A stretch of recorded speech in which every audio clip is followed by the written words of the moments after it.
Hey everyone, it's Ben Hardy here, and I know this is the third video of the day, but things have kind of wound down a little bit, and I decided that I'm going to make a video to answer a lot of questions that you guys have actually emailed towards me and commented, and that is buying in-state versus out-of-state.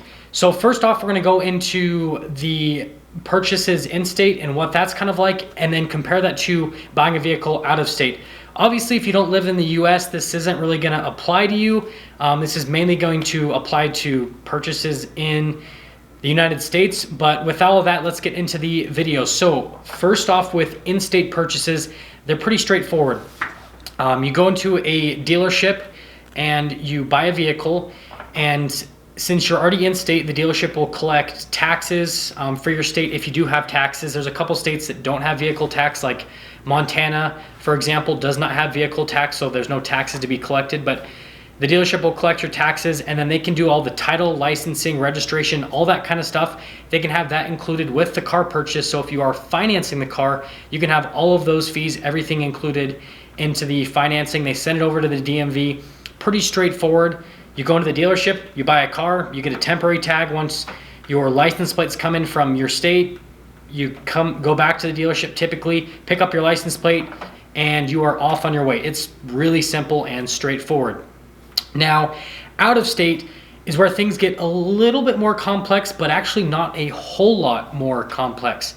Now, with an out of state purchase, the dealers are limited to what they can do. Taxes can still be collected if you need to pay sales tax if you buy a vehicle out of state.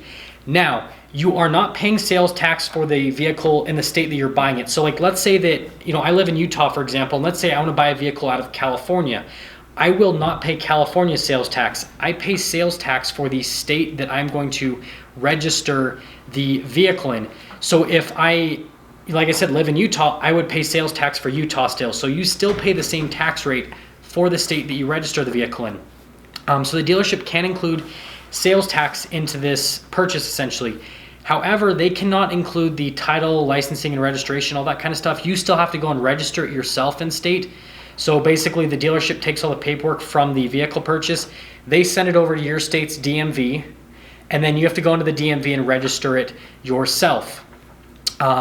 The new thing that has kind of like occurred that affects things out of state has been a lot of vehicle fraud. So what a lot of dealerships are doing in the dealership that I work at is starting to do is, you can, obviously people have done this before where they make a purchase completely out of state without ever showing up at the dealership. They get the vehicle shipped out to them, all that stuff. And there's a lot of fraud cases going on with that. So dealerships, what they're doing is they're having the paperwork all notarized, which costs about, anywhere from $300 to $500 depending on the company that they use. And what that is if I'm in Utah again and I want to buy a car to California and I'm going to have the car shipped out to me and I'm never going to show up at the dealership, all that paperwork that I have to have signed has to be sent out to me for me to sign. So then the dealership then pays for a notary to go and watch me sign that paperwork to make sure that I'm the person that is, I'm the person that's buying the vehicle, the person signing the paperwork, everything matches up essentially. So that's another thing that's a little bit of a caveat with buying out of state if you never plan on showing up at the dealership. If you do plan on showing up at the dealership, you go in and you sign all the paperwork just like you would normally do with any type of vehicle purchase. I guess the one thing you have to take into account is travel costs. If you never show up at the dealership, you have to take into account shipping costs. And like I said, potentially notary costs depending on what process the dealership has in place. And so this can obviously affect, whether or not it makes sense to buy a purchase. And that depends on, the type of deal that you're getting on a vehicle. If you're getting a deal on a vehicle where it's literally, significantly less than what a dealership in state is going to charge you, then it'll kind of account for those travel costs or shipping costs to, get the vehicle to you or to get you to the vehicle and then get yourself back to your home state.